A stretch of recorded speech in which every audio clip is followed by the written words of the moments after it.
तो क्या आप लोगों ने कभी सोचा है कि यूजी था तो रीजन से ही 6 आइज के साथ पैदा होता तो क्या होता? वेल तो इतनी पावरफुल पावर अगर यूजी के पास जन्म से ही होती तो पूरी जुजुत्सु काइसन की कहानी ही बदल जाती। तो चलिए वीडियो को शुरू करते हैं। वेल कहानी शुरू होती है बहुत ही पुराने समय से। वेल तो इस टाइमलाइन के अंदर सुकुना लाशों के ढेर पर बैठा हुआ था और उसके सामने एक आदमी खड़ा हुआ था और उसके सिर पर टाके लगे हुए थे। वेल तो ये आदमी केंजाकू होता है और ये दोनों मिलकर एक प्लान बना रहे होते हैं और इनका ये प्लान 10 साल बाद नहीं 1000 साल बाद पूरा होने वाला है। वेल तो यहाँ पर केंजाकू सुकुना से प्रॉमिस करता है कि वो उसे एक परफेक्ट शरीर देगा और इसी के साथ समय बीतता जाता है। वेल तो इस बदलती हुई टाइमलाइन में केंजाकू बहुत ही जल्दी कदम उठाता है। तो यहाँ पर केंजाकू कायोरी इटाडोरी के शरीर पर कब्जा कर लेता है जो जिन इटाडोरी की पत्नी होती है। वेल तो यहाँ पर कायोरी इटाडोरी एक बच्चे को जन्म देती है और इस बच्चे का नाम यूजी होता है और जैसे यूजी अपनी आंखें खोलता है तो पूरी जुजुत्सु की दुनिया ही हिल जाती है क्योंकि यूजी की आंखों के अंदर होती है 6 आइज और ये पावर इतनी ज्यादा रेयर है कि पूरे एरा में सिर्फ एक ही बार दिखाई देती है। लेकिन इस वाली टाइमलाइन के अंदर 2 लोग हैं जिसके पास 6 आइज है। वेल यहाँ पर पहला तो है यूजी जिसने अभी जन्म लिया है और दूसरा है साटोरू गोजो जो कि 10 साल का है। लेकिन इस वाली टाइमलाइन के अंदर एक ट्विस्ट है। गोजो के पास 6 आइज के साथ इन्फिनिटी भी है और यूजी के पास इन्फिनिटी नहीं है क्योंकि किस्मत एक समय में 2 लोगों को इन्फिनिटी और 6 आइज नहीं दे सकती है। लेकिन यहाँ पर यूजी के पास है जबरदस्त कास्ट एनर्जी लेकिन यूजी के पास गोजो जैसी अनटचेबल बैरियर नहीं है और यही चीज केंजाकू चाहता था। वेल तो यहाँ पर केंजाकू एक बहुत ही खतरनाक काम करता है। केंजाकू यूजी के जन्म लेते ही उसे सुकुना की 10 उंगलियां खिला देता है, एक नहीं 10।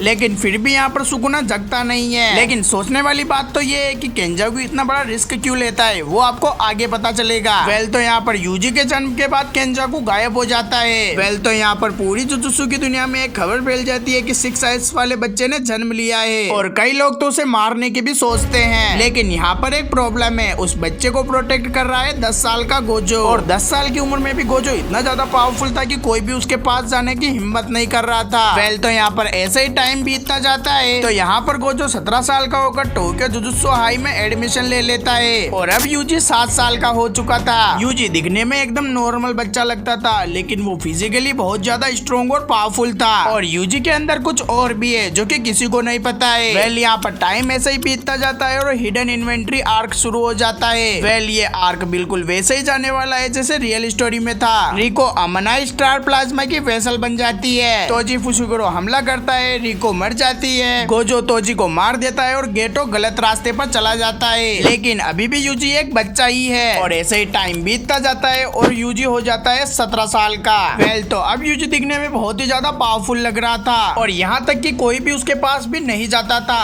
और यहाँ पर यूजी के पास गोजो की तरह ही बहुत ही पावरफुल कास्ट एनर्जी और 6 आइज है। वेल तो इसी टाइमलाइन के अंदर एंट्री होती है यूटा की और जैसे ही यूटा जुजुत्सु आई के अंदर आता है यूजी उसके पास में जाकर खड़ा हो जाता है और इसी टाइमलाइन के अंदर माकी, जैनन और पांडा भी आ जाते हैं और कुछ समय बाद गेटो अटैक करता है लेकिन इस बार यूटा अकेला नहीं होता है, उसके साथ में यूजी भी होता है और जैसे ही गेटो अटैक करता है यूजी अपनी 6 आइज को एक्टिवेट कर लेता है और अब यूजी गेटो के हर मोमेंट को एक्सेस कर पा रहा था। वेल तो यहाँ पर ये दोनों ही मिलकर गेटो को हरा देते हैं लेकिन स्टोरी यहीं पर खत्म नहीं होती है। केंजाकू गेटो की बॉडी पर कब्जा कर लेता है जैसा कि केंजाकू ने प्लान किया था। वेल अगर आप अभी भी इस वीडियो को देख रहे हो तो प्लीज चैनल को सब्सक्राइब कर देना और एक कमेंट कर देना। वेल तो स्टोरी को कंटिन्यू करते हैं। टाइम बीतता जाता है और अब यूजी गोजो के अंडर में ट्रेन होने लगता है। वेल तो यहाँ पर यूजी के लिए गोजो एक टीचर और ब्रदर के जैसा था। वेल दिस पॉइंट यूजी रिवर्स कर्स टेक्निक भी सीख चुका होता है लेकिन अभी भी यूजी के पास एक चीज नहीं थी, वो है डोमेन एक्सपेंशन और ये इसलिए यूजी के पास नहीं है क्योंकि उसकी रिवर्स कर्स टेक्निक बहुत ही ज्यादा पावरफुल है और यूजी उसे सही से कंट्रोल नहीं कर पाता है। वेल तो यहाँ पर न्यू स्टूडेंट भी आते हैं जैसे मेगुमी फुशिगुरो, नोबारा कुगिसाकी। लेकिन इस पॉइंट पर गोजो एक बहुत ही बड़ा डिसीजन लेता है। गोजो यूटा को अफ्रीका काली रोप के बचे हुए टुकड़ों को ढूंढने के बजाय यूजी को भेजता है। वेल तो इस टाइमलाइन के अंदर यूजी सेकंड गोजो है। वेल तो यहाँ पर यूटा जापान में रह जाता है और यूजी चला जाता है अफ्रीका और इसी दौरान एक कर्स पैदा होता है और वो और कोई नहीं माहितो होता है। वेल तो यहाँ पर माहितो एक बहुत ही बड़ा प्लान बनाता है। वेल तो इसके बाद शुरू हो जाता है शिबुया आर्क। वेल तो यहाँ पर बहुत सारे श्रापित प्राणी पूरे शहर को घेर लेते हैं। उनका एम यूजी को पकड़ना नहीं बल्कि गोजो को पकड़ना है। वेल तो ये सभी यहाँ पर गोजो के आने का इंतजार करते हैं और इस पूरी अफरा तफरी के अंदर मूमी और उता अनजान होते हैं। वेल तो जैसा कि ओरिजिनल टाइमलाइन के अंदर हुआ था गोजो सब पर भारी पड़ जाता जाता है। गोजो बिना किसी प्रॉब्लम के सभी को खत्म कर देता है। वेल तभी अचानक पीछे से आवाज आती है सातोरू गोजो, और ये और कोई नहीं बल्कि केंजाकू होता है। और तभी केंजाकू आगे बढ़ता है और प्रिज्म रिलियम खोल देता है और गोजो फिर से सील हो जाता है। और जैसे ही ये बात यूटा को पता चलती है वो बिना सोचे वहीं पर दौड़ पड़ता है। और जब यूटा वहाँ पर पहुँचता है तो वो देखता है कि शिबुया अभी भी जल रहा होता है। और यूटा देखता है कि वहाँ पर केवल जोगो खड़ा था, माहितो और केंजाकू पहले ही जा चुके थे। वहाँ पर यूटा केवल एक ही क्वेश्चन पूछता है कि मेरे दोस्त कहाँ पर है। और तभी जोगो हंसने लगता है। उसे लगता है कि यूटा इतना ज्यादा पावरफुल नहीं है, लेकिन यही जोगो की सबसे बड़ी गलती है। वेल तो यहाँ पर इन दोनों के बीच फाइट स्टार्ट हो जाती है। वेल तो यहाँ पर यूटा अपनी पूरी पावर को बाहर निकाल देता है, जिससे सब जगह पर कर्स्ड एनर्जी फैल जाती है। वेल तो यहाँ पर बहुत ही पावरफुल फाइट के बाद यूटा जोगो को हरा देता है। वेल तो यहाँ पर यूटा जोगो को हराने के बाद प्रिज्म रिलियम की तरफ बढ़ता है। यूटा उस पर हाथ रखता है लेकिन वो उसे हिला भी नहीं पाता है। और वहीं दूसरी तरफ मेगुमी, माकी और नोइबितो डेंगन के डोमेन में फंस चुके होते हैं। उनके चारों तरफ से लगातार शिकिगामी आ रहे होते हैं और उनके लिए लड़ना भी बहुत ज्यादा मुश्किल हो रहा था। वेल तभी अचानक पूरा माहौल बदल जाता है। वेल तो यहाँ पर एक बहुत ही पावरफुल इंसान आता है, लेकिन उसके पास जरा सी भी कर्स्ड एनर्जी नहीं होती है, और वो होता है तोजी फुशिगुरो, जो कि किसी तरह जिंदा हो गया था। वेल तो यहाँ पर तोजी बिना सोचे ही डेंगन पर हमला कर देता है। उसकी पावर बहुत ही ज्यादा पावरफुल थी, वो भी बिना किसी कर्स्ड एनर्जी के। वेल तो यहाँ पर डेंगन थोड़ा थोड़ा थकने लगता है, लेकिन तोजी अभी भी नहीं रुकता है। और तभी तोजी की नजर मेगुमी पे पड़ती है और उसका अंदर का इंसेक्ट जग जाता है। और इसके बाद दोनों बाप बेटे के बीच फाइट शुरू हो जाती है और तभी ये फाइट एक पर्सनल फाइट बन जाती है। वेल तभी तोजी को याद आता है कि मेगुमी उसका बेटा है। वेल तो जैसा कि ओरिजिनल टाइमलाइन के अंदर हुआ था, तोजी खुद को ही खत्म कर लेता है। वेल तो इसके बाद मेगुमी की मुलाकात होती है हारुतो शिगमो से, और वो मेगुमी का मजाक उड़ाता है और उसे मेंटली कमजोर करने की कोशिश करता है। वेल तो इस बार यहाँ पर यूजी और सुकुना दोनों ही नहीं है जो कि उसे बचा सके। वेल तो मेगुमी मजबूर होकर अपना आखिरी दाव चलता है। वो एक शिकिगामी को बुलाता है जो कि महुरागा होता है। वेल जैसे ही महुरागा आता है तो उसका व्हील घूमने लगता है और महुरागा आते ही हारुतो को भी मार देता है। लेकिन असली प्रॉब्लम तो अब शुरू होती है। इस टाइम शिबुया में सुकुना नहीं है, कोई भी किंग ऑफ कर्स नहीं है जो कि उसे कंट्रोल कर सके, और आसपास भी ऐसा कोई नहीं है जो कि उसे रोक पाए। मतलब कि अब सिचुएशन पूरी तरीके से आउट ऑफ कंट्रोल हो चुकी है। लेकिन तभी यूटा को कर्स्ड एनर्जी में एक बहुत ही बड़ा चेंज फील होता है, और तभी यूटा के अंदर से आवाज आती है कि ये कोई नॉर्मल एनर्जी नहीं है, ये बहुत ही पुरानी एनर्जी है। वेल तो यहाँ पर यूटा बिना टाइम वेस्ट किए उसी की तरफ दौड़ पड़ता है, और जैसे ही यूटा वहाँ पर पहुँचता है तो वो देखता है कि उसके सामने महुरागा खड़ा है जो कि अपने नेक्स्ट अटैक के लिए बिल्कुल रेडी होता है। और यूटा देखता है कि मेगुमी नीचे गिरा हुआ होता है, और तभी यूटा और कुछ भी नहीं सोचता है, वो सीधा अटैक करने के लिए आगे बढ़ता है। और उसी मोमेंट पर रिका इंस्टेंटली उसके साथ मैनिफेस्ट हो जाती है। वेल तो यहाँ पर पूरा शहर कर्स्ड एनर्जी से भर जाता है। वेल तो यहाँ पर यूटा अपनी पूरी पावर के साथ अटैक करता है, लेकिन यहाँ पर महुरागा उसके हर अटैक को रोक लेता है और खुद के हिसाब से चेंज हो जाता है। वेल तो यहाँ पर यूटा अब लॉन्ग रेंज में अटैक यूज करता है, लेकिन फिर भी महुरागा उसे डॉज कर लेता है। व्हील सेकंड बार घूमता है और अब यूटा को समझ आ जाता है कि ये फाइट आसान नहीं है। वेल तो यहाँ पर यूटा ने ऐसे एनिमी का कभी भी सामना नहीं किया है जो कि फाइट करते करते और भी ज्यादा स्ट्रॉन्ग हो जाता है। तभी रिका पूरी तरीके से सामने आ जाती है और यहाँ पर दोनों के कंबाइंड पावर से पूरा शिबुया हिलने लगता है, लेकिन फिर भी महुरागा रुकता नहीं है। वो लगातार अटैक करता रहता है और स्ट्रॉन्ग होता रहता है। लेकिन अब यूटा के हर अटैक बेकार होने लगते हैं और हर टेक्निक भी बेकार होने लगती है, और अब यूटा को समझ में आने लगता है कि उसने पहली बार ऐसे एनिमी का सामना किया है जो कि बहुत ही ज्यादा पावरफुल है। पहले अगर ऐसे ही चलता रहा तो यहाँ पर यूटा भी हार सकता है। और तभी महुरागा अपनी तलवार को उठाता है और उसका व्हील घूमने लगता है, और तभी अचानक आसपास का स्पेस टेढ़ा होने लगता है, और तभी अचानक पीछे से एक पल अटैक आता है जो कि सब कुछ तोड़ चुका होता है, और महुरागा भी उसी पल गायब हो चुका होता है। महुरागा को न तो अटैक करने का मौका मिला, न ही अडेप्ट करने का मौका मिला, बस एक हीट में कम्प्लीटली खत्म। वेल ये देखकर यूटा शॉक हो जाता है और उसे समझ आ जाता है कि ये होलो पल है। वेल यहाँ पर यूटा को लगता है कि ये सातोरू गोजो है। वेल जैसे ही स्मोक हटती है तो वहाँ पर गोजो नहीं होता है। तभी 6 आइज के साथ 17 साल का यूजी सामने आता है। वेल तो यहाँ पर माहौल पूरा शांत हो जाता है और यूटा कहता है कि तू लेट आया है। वेल तो यहाँ पर यूजी स्माइल करता है और कहता है कि बस थोड़ा काम था। वेल यहाँ पर शिबुया संभल रहा होता है, तभी सारे सोर्सर्स इकट्ठा हो जाते हैं। तभी एक बड़ा शॉक मिलता है, कलिंग गेम शुरू हो चुका होता है, और तभी सारे मास्टर टेंगन के पास पहुंचते हैं और वो उसे प्लान समझाता है, केंजाकू का असली गोल पुराने सोर्सर्स का वापस आना। वेल तभी ये सारे एक प्लान बनाते हैं। टीम का एक हिस्सा एंजल को ढूंढेगा ताकि गोजो अनसील हो सके, लेकिन यहाँ पर यूजी कुछ और ही डिसाइड करता है। वो कहता है कि मैं केंजाकू को मारूंगा। वेल तो यहाँ पर यूजी किसी और के रिएक्ट करने से पहले ही केंजाकू को ढूंढने लगता है। वेल तो यहाँ पर दोनों के बीच इंस्टेंट फाइट शुरू हो जाती है। केंजाकू अपनी ग्रेविटी पावर का यूज करता है जिससे बैटलफील्ड पूरा हिलने लग जाता है, यहाँ तक कि स्पेस भी डिस्ट्रॉय होने लग जाता है। वेल तो यहाँ पर पुरानी कर्स्ड एनर्जी पूरे हवा में फैल जाती है, लेकिन यहाँ पर यूजी की सिक्स आइज सब कुछ देख रही होती है, हर मूव, हर वीकनेस, हर ट्रिक। वेल यहाँ पर केंजाकू को डर लगने लगता है क्योंकि यूजी उसे रीड कर पा रहा था। वेल यहाँ पर यूजी अपने गुस्से को एक्सपोल्ड करता है। यूजी अपनी रो कर्स्ड एनर्जी को पूरे कंट्रोल के साथ यूज करता है और आखिरी में यूजी एक परफेक्ट होलो पल्पल फायर करता है जो कि पहले से ज्यादा बहुत ही ज्यादा पावरफुल होता है। वेल यहाँ पर यूजी पहले से ज्यादा कंट्रोल और फोकस्ड है और उसका ये अटैक केंजाकू को चीर देता है और जैसे ही केंजाकू गिरता है वो स्माइल करता है। केंजाकू कहता है कि बेवकूफ, ये तो पहले से ही ट्रिगर था। और फिर केंजाकू मर जाता है और एक पल के लिए सब कुछ शांत हो जाता है, लेकिन तभी अचानक यूजी कांपने लग जाता है। उसकी कर्स्ड एनर्जी स्पाइक हो जाती है, इतनी ज्यादा कि पहले कभी नहीं थी। और तभी एक रोर गूंजती है जो कि आसमान तक को हिला देती है। वेल यहाँ पर 1000 साल बाद सुकुना फिर से जग जाता है। वेल अब सच्चाई सामने आती है। वेल यहाँ पर केंजाकू ने पहले ही एक बिंडिंग वॉव सेट कर रखा था जिसके मरते ही सुकुना की पूरी पावर अनलॉक हो जाती है और जो वो 10 फिंगर थी वो केवल उससे सील करने का तरीका था। और अब जब वो बंधन टूट चुका है तो अब सुकुना पूरी तरीके से आजाद हो चुका है। वेल यहाँ पर केंजाकू मर चुका होता है और उसी मोमेंट पर सुकुना बाकी सारी फिंगर्स को भी कंज्यूम कर लेता है क्योंकि यूजी की सिक्स आइज की वजह से उसे उसकी एग्जैक्ट लोकेशन पता थी। वेल यहाँ पर यूजी उसे रोकने की कोशिश करता है लेकिन देर हो चुकी होती है और अब सुकुना पूरी तरीके से कंप्लीट हो चुका होता है और तभी कंट्रोल शिफ्ट होता है। वेल अब किंग ऑफ कर सिक्स आइज वाली बॉडी के अंदर खड़ा है। वेल यहाँ पर सुकुना स्माइल करता है और कहता है कि यही है असली परफेक्शन। और वहीं दूसरी तरफ एंजल अपना पूरा काम कर चुका होता है। वेल यहाँ पर प्रिज्म रिलेम खुल जाता है और सातुरो गोजो आजाद हो जाता है। वेल जैसे ही गोजो जमीन पर पैर रखता है उसे फील हो जाता है कि यह सुकुना है। वेल तभी गोजो आगे बढ़ता है और देखता है कि यूजी के अंदर सुकुना है और पहली बार गोजो सच में शॉक हो जाता है। वेल यहाँ पर माहौल पूरा शांत हो जाता है और दोनों के बीच फाइट शुरू हो जाती है, इन्फिनिटी वर्सेस मेल वॉलेट शाइनी। वेल तो ये एक सिर्फ फाइट नहीं है बल्कि एक माइंड गेम है। वेल यहाँ पर गोजो पहली बार ऐसे किसी से लड़ रहा होता है जो कि उसी की तरह दुनिया को देख रहा होता है। वेल यहाँ पर दोनों के मूव इतने ज्यादा फास्ट होते हैं कि कोई भी समझ नहीं पाता है। वेल अटैक होने से पहले ही काउंटर आ जाता है और दोनों ही एक दूसरे के अटैक पढ़ लेते हैं। वेल शुरुआत में गोजो थोड़ा डोमिनेट होने लगता है लेकिन उसका कंट्रोल फिर से आ जाता है। तभी सुकुना अपनी फॉर्म चेंज कर लेता है लेकिन सिक्स आइज वाली अंडरस्टैंडिंग बनाए रखता है और तभी डोमेन एक्सपेंशन का खेल शुरू हो जाता है और जैसे दोनों के डोमेन टकराते हैं टाइम अनस्टेबल होने लगता है। वेल यहाँ पर गोजो की एनर्जी थोड़ी कम होने लगती है, वो थकने लग जाता है लेकिन तभी सुकुना के सीने में कुछ हिलता है। वेल यहाँ पर सुकुना का शरीर डोमेन में अनस्टेबल होने लग जाता है। वेल रियलिटी में यूजी अभी भी लड़ रहा होता है, बाहर से नहीं अंदर से। वेल यहाँ पर यूजी हार नहीं मानता है और अपनी सिक्स आइज की मदद से सुकुना को एनालाइज करता है। वेल यहाँ पर यूजी सुकुना के सीधे सोल पर अटैक कर देता है और तभी सुकुना चीखता है और उसका कंट्रोल हट जाता है और सामने यूजी खड़ा हो जाता है और तभी यूजी बाहर आकर स्माइल करता है और गोजो से कहता है कि देखा सर, मैंने कहा था मैं संभाल लूंगा। और यूजी कहता है कि लगता है मैं पहले से ज्यादा स्ट्रॉन्ग हो चुका हूँ। और इस बार गोजो स्माइल करता है और एक नया एरा शुरू हो चुका होता है, लेकिन कहानी यही खत्म नहीं होती है क्योंकि सुकुना अभी भी मरा नहीं है। वेल तो क्या सुकुना वापस आएगा और यूजी उसे क्या हरा पाएगा, ये सब कुछ देखना चाहते हो तो पार्ट 2 के लिए कमेंट करो। वेल तो मिलते हैं नेक्स्ट वीडियो में, बाय बाय।